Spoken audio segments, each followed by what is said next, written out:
بسم اللہ الرحمن الرحیم۔ شروع اللہ کے نام سے جو بڑا مہربان نہایت رحم والا ہے۔ کسی زمانے میں ایک چور تھا۔ وہ ایک بادشاہ کے محل میں چوری کرنے کے ارادے سے گیا۔ رات کا وقت تھا اور محل کے ایک کمرے سے بادشاہ اور اس کی بیوی کی گفتگو کی آواز آ رہی تھی۔ وہ کھڑے ہو کر سننے لگا۔ اگرچہ ایسا سننا غلط ہے، ناجائز ہے، چوری ہے، لیکن چور تو چوری ہی کرنے آیا تھا، تو اسے سننے میں کیا چیز مانے ہوتی؟ آخر وہ چور ہی تو تھا۔ اس چور نے سنا کہ بادشاہ اپنی بیوی سے کہہ رہا ہے کہ میں اپنی بیٹی کی شادی ایسے آدمی سے کروں گا جو نہایت متقی و پرہیزگار ہو، بہت اللہ والا ہو۔ جب چور یہ بات سن رہا تھا تو اس کے دل میں خیال آیا، کیوں نہ میں کچھ ایسا بن کر دکھاؤں کہ بادشاہ میرے ہی ساتھ شہزادی کی شادی کر دے۔ دل میں ایک حرص پیدا ہو گئی۔ اب وہ چوری کرنا تو بھول گیا، لیکن دھوکہ دینے پر اتر آیا اور گھر جا کر بہت دیر تک سوچنے لگا کہ کس طرح میں اس بات میں کامیاب ہو سکتا ہوں۔ پھر ایک تدبیر اس کی سمجھ میں آئی کہ بادشاہ کے محل کے قریب ایک مسجد ہے، اس میں جا کر بزرگانہ لباس پہن کر اور ان کی وضاحت اختیار کر کے وہاں دن رات عبادت میں مشغول ہو کر بیٹھ جاؤں تو شاید یہ بات بادشاہ تک ضرور پہنچے گی کہ کوئی آدمی یہاں ایسا متقی پرہیزگار ہے جو دن رات اللہ کی عبادت میں مصروف ہے، تو ہو سکتا ہے کہ بادشاہ کی نگاہ میرے اوپر پڑ جائے اور میں شہزادی سے شادی کے لیے چن لیا جاؤں۔ یہ اس چور کا ایک نہایت حقیر اور ذلیل دنیاوی مقصد تھا جس کے لیے اس نے یہ ارادہ کیا۔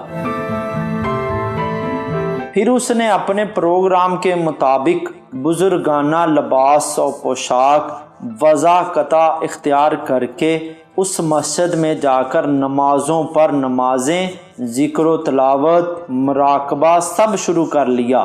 دن گزرتے رہے اور لوگوں میں شہرت ہوتی گئی کہ کوئی اللہ والے بہت بڑے ولی یہاں آ گئے ہیں جو دن رات عبادت کرتے ہیں، یہاں تک کہ یہ بات بادشاہ تک پہنچ گئی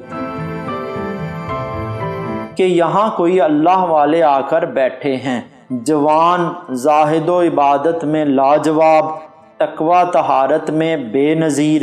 جب بادشاہ کو یہ بات معلوم ہوئی تو انہوں نے اپنے ارادے کے مطابق غور و فکر شروع کر دیا کہ شہزادی کے متعلق جو سوچا تھا اس کے لیے اسی کا انتخاب کیوں نہ کر لیا جائے۔ بادشاہ نے اس سلسلے میں گفتگو کے لیے اپنے وزیر کو بھیجا۔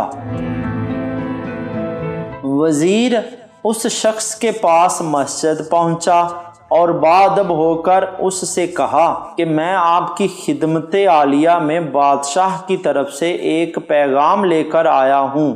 اس نے پوچھا کہ کیا پیغام ہے؟ وزیر نے بتایا کہ بادشاہ نے کئی سال پہلے یہ فیصلہ کر لیا تھا کہ وہ اپنی بیٹی کا نکاح ایک ایسے شخص سے کریں گے جو بڑا متقی اور پرہیزگار ہو، اللہ والا ہو، اور وہ اس کی تلاش میں تھے۔ ان کی جو نظر گئی تو نظر انتخاب آپ پر آ کر رک گئی ہے، لہٰذا بادشاہ نے مجھے بھیجا ہے کہ اس سلسلے میں آپ سے گفتگو کروں۔ یہ شخص جو دراصل اسی تمنا اور آرزو میں یہاں آ کر بیٹھا تھا، بہت دیر تک وزیر کی گفتگو سنتا رہا۔ اس کے بعد اس کی آنکھوں سے آنسو جاری ہو گئے۔ وزیر نے پوچھا کہ کیا بات ہے؟ تو کہنے لگا کہ آج جو پیغام لے کر آپ آئے ہیں یہ پیغام مجھے منظور نہیں ہے۔ وزیر نے کہا کیوں منظور نہیں؟ اس شخص نے کہا کہ دیکھیے میں صاف صاف بات آپ کو بتاتا ہوں کہ میں اصل میں ایک چور تھا اور ایک مرتبہ بادشاہ کے محل میں چوری کے ارادے سے گیا تھا۔ پھر جو کچھ بھی ہوا اس کو سنایا، اور اس کے بعد اس چور نے کہا کہ میں نے تو یہ وضع قطع اسی حرص کی وجہ سے اختیار کی تھی،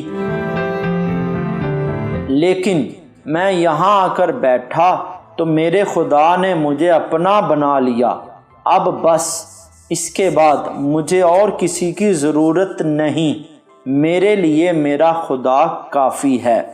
بے شک جب عبادت عبادت ہو جائے، نماز نماز ہو جائے، ذکر ذکر ہو جائے، اور ہماری دیگر عبادتیں واقعی عبادتیں ہو جائیں، تو بے شک یہ نمازیں اور عبادتیں انسان کو برائیوں سے روکتی ہیں۔